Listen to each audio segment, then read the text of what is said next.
अस्सलाम वालेकुम। In the last section we discussed about the antenatal care. हमने mother child high health care जो है उसकी डेफिनेशन देखी थी, ऑब्जेक्टिव्स देखे थे, और वी डिस्कस्ड अबाउट कि उसकी जो मैटरनिटी साइकिल होती है वो क्या होती है।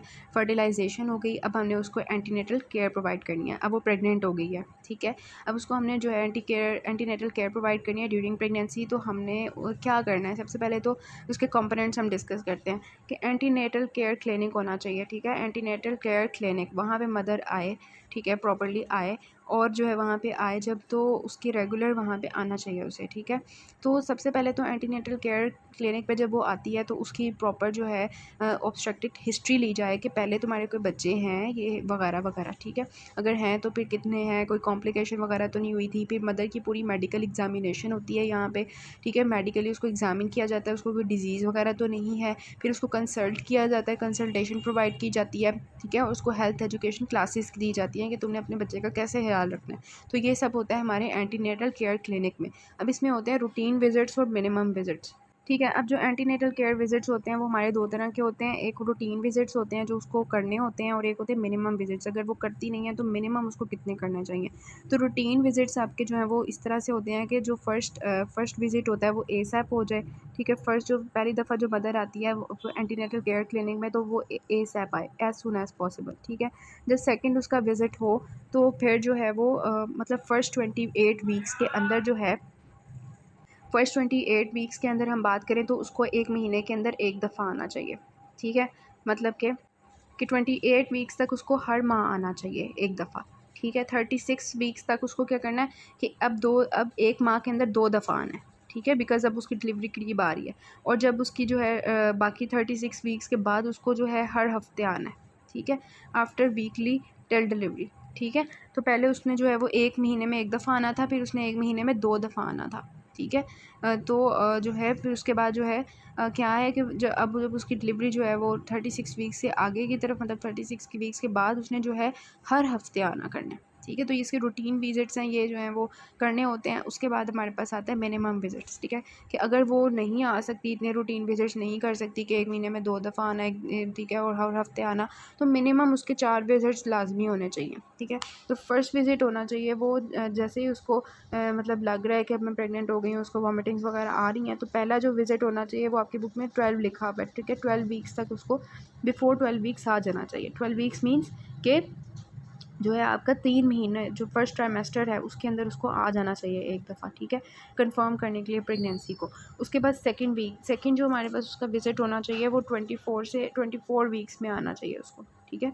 उसके बाद हमारे पास थर्ड विज़िट जो होना चाहिए उसका 32 वीक्स पे होना चाहिए, और फोर्थ विज़िट जो है उसका 36 विज़िट्स पे होना चाहिए, ठीक है। कि अब जो फर्स्ट विज़िट होगा उसमें वो कंफर्म करेगी प्रेगनेंसी को। 24 वीक्स में जो वो आएगी उसमें वो जो है अपने हेल्थ प्रोफाइल को चेक करवाएगी कि मैं ठीक हूँ। तो और थर्ड जो हमारे पास 32 वीक्स हैं यहाँ पे वो सारा वो चेक करवाएगी कि क्या मेरे बेबी का जो पोजीशन है वो ठीक है, प्रेजेंटिंग पार्ट ठीक है, मतलब बेबी जो है वो गुड पोजीशन में है। और जो 36 वीक्स पे लास्ट उसका विजिट होगा वो होगा where to deliver the baby, जब वो डिलीवर करवाने आएंगे अपने बेबी को, ठीक है। तो ये 4 हमारे जो है मिनिमम विजिट होते हैं। दिस इज़ वेरी इंपॉर्टेंट कि एंटीनेटल विजिट जो होते हैं वो कौन कौन से होते हैं और जो है वो कैसे आपने करने होते हैं। अच्छा, ये तो हो गए ना हमारे जो एंटीनेटल केयर क्लिनिक पे जाके उसने वो विज़िट करना होता है। एक होते हैं होम विज़िट्स, के जो हमारे घरों में जो है वो प्रोवाइड किया जाता है मदर चाइल्ड हेल्थ केयर को। तो उसमें क्या होता है कि मदर को जब घर में आके, जब प्रेग्नेंट हुई हुई है, इसको घर में आके जो है होम विजिट्स किए जाएँ, उसको हेल्थ एजुकेशन दिया जाए। उसके और क्यों आते हैं, मतलब घर में उसको क्या आते हैं कि घर में आके उसको चेक करते हैं क्या उसको प्रॉपर न्यूट्रिशन दी जा रही है, उसकी सैनिटेशन प्रॉपर है, घर सब साफ़ सुथरा है, पर्सनल हाइजीन का ख्याल रख रही है कि गंदी मंदी बैठी हुई है, और उसको जो है देख रही है कि वो एडवाइस हमारी फ़ॉलो कर रही है कि नहीं, इसलिए हम उसके घरों में जाते हैं, ठीक है। घरों में जाते हैं कि वो जो है अपना ख्याल रख रही है कि नहीं, इस वजह से। अच्छा, जो रूटीन एट फर्स्ट विज़िट होती है ना, उसमें मतलब फ़र्स्ट विज़िट में क्या होता है, अच्छा जो फर्स्ट विज़िट होता है ना, जो होम विज़िट हम उसके घर में जाके करते हैं, उसमें यही होता है कि सबसे पहले विज़िट में तो हम यही करेंगे ना, प्रेगनेंसी है कि नहीं, उसकी ड्यू डेट क्या होती है, उसके बाद उसकी हिस्ट्री सारी ले लेनी है, उसकी ब्लड प्रेशर, हाइट, वेट ले लेना कैसा है, ठीक है। हाइट क्यों लेते हैं, मैंने आपको बताया था, हाई रिस्क होता है अगर हमारे पास छोटी फीमेल जो है उसका हाइट छोटी हो 5 फीट से, ठीक है, तो प्रेग्नेंट हो जाए तो उसके लिए ज़्यादा रिस्क होता है। ब्लड प्रेशर ले लिया, वेट ले लिया, फुल ब्लड टेस्ट कर लिया, यूरिन टेस्ट कर लिया, ठीक है, सर्वाइकल स्क्रीनिंग कर ली, ये सारी हमने चीज़ें जो है फर्स्ट विजिट में करनी होती हैं, ठीक है। उसके बाद जो है उसकी कंप्लीट मतलब एग्जामिनेशन करनी होती है मदर की कि क्या वो ठीक है, खुद सेहतमंद है कि नहीं। उसके बाद जो उसके रूटीन सब्सिक्वेंट विजिट्स होते हैं ना, जो बाद में करने होते हैं, मतलब कि अब प्रेगनेंसी जो है वो कंफर्म होगी हुई है तो अब जो करने होते हैं बाद में, ठीक है। तो उसमें ऑब्वियसली हम बेबी की एग्जामिनेशन करेंगे। पहले हमने मदर की थी, अब बेबी की जो है फंडल हाइट हमने ले लेनी है, ठीक है। Check the duration of pregnancy, कि अब प्रेगनेंसी जो है वो उसका वो कब तक रहेगी। उसके बाद ब्लड प्रेशर लेना है, फिर वेट भी लेना है मदर का, ठीक है। मदर का यहाँ पे वेट और ब्लड प्रेशर दोबारा से कैलकुलेट करना है कि मदर जो है उसका वेट कितना इंक्रीज़ हुआ है, नॉर्मल हो रहा है कि नहीं, बेबी की ग्रोथ कैसी है। ब्रेस्ट एग्जामिनेशन मदर की करनी है, ठीक है। फीटल हार्ट रेट चेक करना है इसमें, जो बाद में होता है। ऑब्वियसली ये वाली जो रूटीन एंड सब्सिक्वेंट विजिट्स होते हैं, ये वाली चीज़ें हम पहले तो नहीं कर सकते, बिकॉज तब तो बेबी अभी जो है उसकी मतलब वो भी उसके फर्स्ट ट्राइमेस्टर होता है। उसके बाद हमने यूरिन एग्जामिनेशन दोबारा करना होता है मदर का, इसमें शुगर और एल्ब्यूमिन का, ठीक है। उसके बाद हम करते हैं, अब आती है हमारी प्री नेटल एडवाइस, ठीक है। कि मदर को जो है हमने एडवाइस क्या करनी है कि वो अपना कैसे ख्याल रखे, ठीक है। तो ये तो आपको खुद भी पता है कि वो जो सासें वगैरह भी ऐसे करती रहती हैं कि ऐसा ख्याल रखो अपना, ठीक है। जो कि मतलब इस तरह से ना, तो डाइट सबसे पहले तो करेक्ट न्यूट्रिशन हो, उसकी डाइट उसकी जो है वो हो। अब जो हमारे पास वेट गेन होना चाहिए मदर का, वो 10 to 12 kg तक होना चाहिए, इससे ज़्यादा नहीं होना चाहिए, ठीक है। और टोटल ड्यूरेशन ऑफ प्रेगनेंसी में उसका 60,000 किलो कैलोरीज जो है उसको जो है वो मतलब इतना उसका वेट गेन हो, 10 से 12, ठीक है, 10 से 12। तो ये साथ उसकी डाइट अच्छी हो और साथ में उसका वेट, ठीक है, 10 से 12 तक इंक्रीज़ हो, इससे ज़्यादा नहीं, वो मोटी ना हो जाए इतनी। उसके बाद उसकी जो है पर्सनल हाइजीन का भी वो अपना ख्याल रखे, साफ़ सुथरी हो, जैसे कि यहाँ पे बिल्कुल साफ़ सुथरी बैठी हुई है, ठीक है। और light work is advised but heavy work is not recommended. जैसे कि यहाँ पे योगा कर रही है तो लाइट वर्क होना चाहिए, ये नहीं इतनी मुश्किल मुश्किल एक्सरसाइजेज कर रही है। फिर उसकी स्लीप अच्छी हो, स्लीप कितनी होनी चाहिए, 8 आवर्स स्लीप होनी चाहिए with 2 hours after mid day meals, ठीक है। तो 8 घंटे उसको लाजमी सोना चाहिए, और जो वो दोपहर का कैलूला होता है जिसको मिड डे मील्स के बाद 2 घंटे सोना होता है, वो भी करना होता है। स्मोकिंग उसने नहीं करनी चाहिए, ऑब्वियसली नहीं करेगी वो, नहीं करनी चाहिए उसे। और प्रॉपर अपने दांतों का भी ख्याल रखे, डेंटल हाइजीन करे। Sexual intercourse is restricted specially during the last trimester, ठीक है। उसके बाद ड्रग्स आ जाती हैं। ड्रग्स में हमारे पास क्या होता है कि जो मदर्स हैं उनको इस तरह की ड्रग्स ना दी जाए जिसकी वजह से फीटल एबनॉर्मेलिटी हो, लाइक टेट्रासाइक्लिन्स वगैरह, ये तो आपको भी पता है। उसके बाद मदर की इम्यूनाइजेशन जो है उसको प्रॉपर किया जाए। कौन सी इम्यूनाइजेशन करवाते हैं हम प्रेगनेंसी में और रिप्रोडक्टिव हेल्थ में, अपनी इम्यूनाइजेशन टेटनस टॉक्साइड की, ये तो आपको भी पता होगा। उसके बाद लैब एंड डायग्नोस्टिक फैसिलिटीज़ जो है मदर को प्रोवाइड हों, उसका ब्लड टेस्ट वगैरह हो, लैब एग्जामिनेशंस हों, जिसमें उसका एनीमिया जो है उसको मतलब देखा जाए एनीमिया तो नहीं है उसके अंदर, उसका आर एच फैक्टर जो है वो कैलकुलेट किया जाए, बिकॉज यू नो दैट कि आर एच फैक्टर जो है उसकी वजह से अगर वो हमारे पास नहीं सही होता तो फिर वो एरिथ्रोब्लास्टोसिस फेटालिस उस तरह का केस आ जाता है। फिर टॉक्सीमिया ऑफ प्रेगनेंसी को रूल आउट किया जाए कि कहीं उसको हाइपरटेंशन तो नहीं है, उसको कहीं जर्मन मीजल्स वगैरह की बीमारी तो नहीं है, ठीक है। उसके बाद जो है उसकी मेंटल प्रिपरेशन और फैमिली प्लानिंग का भी उसको बताया जाए, ठीक है। मतलब कि सारी जो है उसको प्रेगनेंसी का सारा जो है उसको एडवाइस किया जाए। उसके बाद जो है रेफलर्स एंड फॉलो अप, ठीक है। कि अब उसने उसके बाद जो है कैसे फॉलो अप करना है, कैसे मेरे पास वापस आना है, विजिट करना है डॉक्टर को। तो ये सारी जनरल चीज़ें होती हैं मदर को जो सिखाया जाता है कि आपने अपनी डाइट का ख्याल रखना है, अपना वेट का ख्याल रखना है, अपनी लैब टेस्ट करवाने हैं, अपने जो है डॉक्टर को बार बार विजिट करना है, अपने एग्जामिनेशन करवाते जाना, जो मैंने आपको बताई है रूटीन एंड मिनिमम विजिट्स, अपनी सोने का ख्याल रखना है, वाटर पीना है, एक्सरसाइज करनी है, विटामिन्स वगैरह पूरे लेने हैं और फॉलो अप करना है, जैसे डॉक्टर कह रहे हैं उनकी एडवाइस फॉलो करनी है, ठीक है। तो ये हो गई हमारी जो है all about the antenatal care, जिसमें हमने देखा कि उसके ऑब्जेक्टिव्स क्या होते हैं, कंपोनेंट्स क्या होते हैं, विजिट्स क्या होते हैं, क्लिनिक एंटीनेटल केयर क्लिनिक होता है, उसके कंपोनेंट्स में होम विजिट्स हमने देखे, लैब डायग्नोस्टिक फैसिलिटीज़ हमने देखी, और ये सारी उसकी जो है प्रीनेटल एडवाइस उसको क्या क्या करनी है वो हमने देखी, ठीक है। अच्छा जी, अब हमारे पास आता है कि जो है ना इंट्रानेटल केयर, ठीक है। इंट्रानेटल केयर है कि ड्यूरिंग डिलीवरी जो मदर को केयर प्रोवाइड की जाती है, जैसे कि यहाँ पे डिलीवरी हो रही है तो during child birth and also of child, ठीक है। ये नहीं है कि मदर का ख्याल रखा जाए, सिर्फ बच्चे का भी ख्याल रखा जाए, ध्यान से डिलीवरी की जाए, ठीक है। मतलब कि जो है ना ध्यान से कि जो है जो आपको पता है ना कि ये सर्वाइकल फ्रैक्चर हो सकता है बेबी का, और भी प्रॉब्लम हो सकती हैं, तो अच्छी तरह नॉर्मल डिलीवर की जाए बेबी को, ठीक है, ताकि कोई कॉम्प्लिकेशंस जो हैं वो अराइज ना हो। अब एम्स क्या होते हैं इसके, क्लीन हमारे पास डिलीवरी होनी चाहिए, जो हमारा बेबी होना चाहिए वो हेल्दी होना चाहिए, ठीक है। ये हमारी इंट्रानेटल केयर के मतलब कि हेल्दी बेबी आए बाहर बीमार ना हो गया, तो ये है एक्चुअली हमारे पास कि आपके जो हैं क्लीन डिलीवरी हो। इसमें आपकी जो बुक में लिखे हुए हैं वो 3 लिखे हुए हैं कि हाथ साफ़ सुथरे हों, आप जो हाथ हैं वो बिल्कुल साफ़ सुथरे हों, आपकी डिलीवरी सरफेस जो है वो बिल्कुल साफ़ सुथरी हो, और जो आप कट और क्लीन मतलब जो कॉर्ड को कट कर रहे हैं उसकी भी प्रॉपर केयर हो, ठीक है। यहाँ पे क्या किया जा रहा है कि कॉर्ड को कट किया जा रहा है, ठीक है, और इसको जो है क्लीन, मतलब हाथ भी साफ़ सुथरे हो, जो आप इंस्ट्रूमेंट से यूज़ करें वो भी साफ़ सुथरे हों, आप कॉर्ड को जो काट रहे हैं वो भी साफ़ सुथरे हाइजीनिक मेजर्स में किया जाए, जो सरफेस है डिलीवरी की वो भी साफ़ सुथरी हो। आपकी बुक में जो है वो 3 C's लिखे हुए हैं, आपने ये 5 C's करने हैं। कौन कौन सी चीज़ें? सबसे पहले तो क्लीन हैंड्स होने चाहिए, क्लीन सरफेस होनी चाहिए, क्लीन कॉर्ड होनी चाहिए, ठीक है? ये तो 3 आपकी बुक में लिखी हुई हैं। बाकी आपके पास जो है क्लीन टाई होना चाहिए, ठीक है? टाई क्लीन होना चाहिए, क्लीन ब्लेड होना चाहिए, ठीक है? इसके अलावा जो आप लिख सकते हो वो ये कि जो आप ग्लव्स यूज़ कर रहे हो वो साफ़ सुथरे होने चाहिए, और टॉवल जो है वो साफ़ सुथरा होना चाहिए, बर्थ कैनाल जो है वो साफ़ सुथरी होनी चाहिए, ठीक है?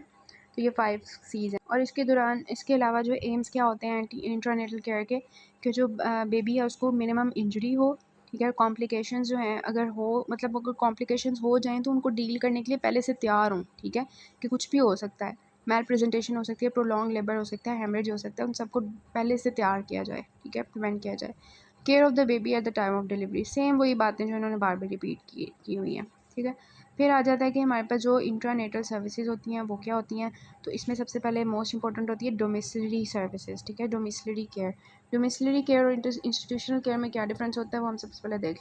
अच्छा, अब होती है डोमिसिलरी केयर। डोमिसिलरी केयर होती है कि जो घर में प्रोवाइड की जाती है केयर मदर्स को, ठीक है? इंट्रानेटल केयर मतलब कि जो डिलीवरी घर में हो। इन शॉर्ट, इन मतलब अगर आम लफ्ज़ों में कहा जाए तो वो ये कि जो है ना, मदर की जो डिलीवरी है वो घर के अंदर हो जाए। तो वो किस केस में होगी? जब हमें ये पता हो कि हमारा जो, हमने पहले से जो है वो कंसिडर किया हो कि वो जो हमारे पास हाई रिस्क बेबी नहीं है, हाई रिस्क डिलीवरी नहीं है। तो केयर जो हमारे पास नॉर्मली है वो जो घर में होती है उसको हम कहते हैं कि जो है वो होती है care provided at home is called as domiciliary care, and mothers with a normal obstructed history हो उनकी, जिनको नॉर्मल डिलीवरी जिनकी हो सकती है, उनको डोमिसिलरी केयर जो है वो हम प्रोवाइड कर सकते हैं। उनके घर में जो है डिलीवरी वगैरह भी कर सकते हैं, ट्रेन दाई से और मिडवाइफ जो होती है वो ट्रेंड होनी चाहिए उनके लिए। और आपके पास एक MCQ बुक में लिखा हुआ है, वो नोट कर लें। बुक में लिखा हुआ है कि 100 बर्ड्स, ठीक है? जो 100 बच्चे हैं, 100 जो बर्ड्स हो रही हैं उनके लिए, या 3000 लोगों के लिए जो एक मिडवाइफ होनी चाहिए। मतलब एक ट्रेन जो दाई है ना वो 100 बर्ड्स के लिए होनी चाहिए, या 3000 लोगों के लिए एक ट्रेन दाई जो है वो होनी चाहिए, ठीक है? अच्छा, उसके बाद ना हमारे पास एडवांटेजेस और डिसएडवांटेजेस आ जाते हैं। अब खुद पता है आपको कि अगर डिलीवरी घर में हो तो उसके क्या एडवांटेजेस होते हैं, ठीक है? एडवांटेजेस सबसे मोस्ट इंपॉर्टेंट, हॉस्पिटल से अगर हम जान छुड़ाते हैं तो वो ये कि हॉस्पिटल में बहुत ज़्यादा डिजीज़ होती हैं जो हमारे पास जो है वो हमारे पास एक दूसरे के ऊपर ट्रांसमिट हो सकती हैं, ठीक है? फियर ऑफ हॉस्पिटलाइजेशन जो है वो कम हो जाता है, क्रॉस इन्फेक्शन कम हो जाता है, ठीक है? आप अपनी फैमिली के करीब रहते हो, और जो है डोमेस्टिक अफेयर्स मतलब अपनी फैमिली के पास रहते हो, ठीक है? और आपको स्ट्रेस भी कम होता है, ठीक है?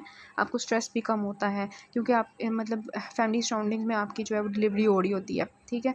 अच्छा, उसके बाद ये है कि जो है ना, मिक्सिंग ऑफ चिल्ड्रन का कोई खतरा नहीं होता। जैसे हॉस्पिटल में कभी हो जाता है ना कि एक का बच्चा दूसरे के मिक्स हो सकता है, ठीक है? तो ये होता है। अच्छा, तो ये इसके एडवांटेजेस हैं। डिसएडवांटेजेस क्या होंगे? ऑब्वियसली जो हॉस्पिटल की केयर है वो तो यहाँ पर प्रोवाइड नहीं हो सकती ना, ठीक है? तो लेस मेडिकल केयर, ठीक है? Less rest. घर में वो अभी उसकी डिलीवरी होगी, साथ ही उसके घर वाले कहेंगे चलो डिलीवरी हो गई, उठ के काम करो, ठीक है? तो लेस रेस्ट होगी उसको। वो अपनी ड्यूटीज़ जब दोबारा से शुरू कर देगी, अपनी डाइट का ख्याल ही रखेगी, ठीक है? अपनी अपनी केयर नहीं करेगी वो। तो ये सारा है, और ये फुली सेफ़ भी नहीं होता हॉस्पिटल में जो है वो ट्रेंड हमारे पास जो है वो स्टाफ होता है, वहाँ पे इंस्ट्रूमेंट्स जो हैं वो ज़्यादा अच्छे होते हैं। वहाँ पे अगर कोई एकदम से जो है कॉम्प्लिकेशन हो जाए तो उसके लिए पहले से सारा कुछ उन्होंने तैयार किया होता है हॉस्पिटल में, ठीक है? तो ये हमारे पास इसकी डोमेस्टिक केयर है। यही एक स्लाइड है और यही आपका UQ है। ये आप कर लें, और जो आपको मैंने MCQ मार्क करवाया वो कर लें, तो ये सारा आपको UQ तैयार हो जाता है। अच्छा, फिर आता है कि हॉस्पिटल डिलीवरी के क्या फ़ायदे और नुकसान होते हैं। हॉस्पिटल डिलीवरी हम किस केस में करते हैं? जब हाई रिस्क केसेस हों, फिर हम उनके घर में नहीं कर सकते डिलीवरी ना, तो केयर जो है वो हम हॉस्पिटल्स में या मैटरनिटी होम्स में जो प्रोवाइड करते हैं उसको हम इंस्टीट्यूशनल केयर कहते हैं। अब जो इंस्टीट्यूशनल केयर होती है वो हम उस केस में करवाते हैं जब हाई रिस्क केसेस हों, जहाँ पे घर में हम डिलीवरी नहीं करवा सकते, ठीक है? उसमें हमें स्पेशल केयर की ज़रूरत करनी होती है। तो मदर जो है उसको हम जो है फर्स्ट डे आफ्टर डिलीवरी, जैसे ही उसकी डिलीवरी होती है उसके बाद उसको 1 दिन की रेस्ट दी जाती है, ठीक है? उसके बाद अगले दिन जो है उसको बिठाया जाता है, ठीक है? और अगले 3-4 दिनों के बाद उसको हॉस्पिटल से डिस्चार्ज कर दिया जाता है। हॉस्पिटल के क्या डिसएडवांटेजेस एडवांटेजेस हो सकते हैं? एडवांटेजेस तो ये हो सकते हैं ना कि हॉस्पिटल में जो है वो पूरी जो है वो एसेप्टिक मेजर्स में डिलीवरी होती है, सेफ़ डिलीवरी होती है, ठीक है? सेफ़ डिलीवरी होती है। और मदर की जो कंफर्ट होती है उसको मतलब रखा जाता है अंडर ऑब्जर्वेशन, कि ऑब्वियसली घर में मैंने आपको बताया कि वो साथ ही काम करना शुरू कर देती है, अपनी डाइट वगैरह का ख्याल रखता है, तो हॉस्पिटल में वो यहाँ पे करेगी। बेबी को भी जो है वो अच्छी नर्सरी मिलती है, अच्छी केयर मिलती है, ठीक है। डाइट और हेल्थ का ख्याल रखा जाता है, मदर की सेफ़ जो है वो होती है, और इमरजेंसी कंडीशंस के लिए जो है हम हॉस्पिटल हमेशा मैनेज करने के लिए तैयार रहता है, ठीक है। और डिसएडवांटेजेस क्या होंगे हॉस्पिटल के, कि ऑब्वियसली ये सारे भी लिखे हुए हैं कि फ़ैमिली को वेटिंग रूम में बैठाना पड़ता है, हस्बैंड उसके पास नहीं होता, और विज़िटर्स के लिए भी जो है रूल्स रखे जाते हैं कि जी आपने नहीं आना अंदर। तो ये तो चलो होते हैं डिसएडवांटेजेस, और ये होता है कि आपकी फैमिली होम एनवायरनमेंट में जो है डिलीवरी नहीं हुई होती है, ये तो उसके हो गए ना डिसएडवांटेजेस। इसके अलावा क्या होता है, हॉस्पिटल ज़्यादा महंगा भी होता है, उसमें आपको ज़्यादा ज़्यादा पैसे खर्च करने पड़ते हैं दवाइयों शवाइयों पे, और वो भी वैसे भी, ठीक है। इसके अलावा साइकोलॉजिकल टेंशन होती है वही, कि fear of going to hospital, और वही हो गया कि जो क्रॉस इन्फेक्शंस होते हैं उसके चांसेस ज़्यादा होते हैं हॉस्पिटल में, और मिक्सिंग ऑफ चिल्ड्रन, के एक का बच्चा दूसरे के पास चला गया, ठीक है, तो मिक्सिंग ऑफ चिल्ड्रन भी जो है हॉस्पिटल में होती है। This is all about it. Next है हम जो है वो डेंजर साइंस करते हैं।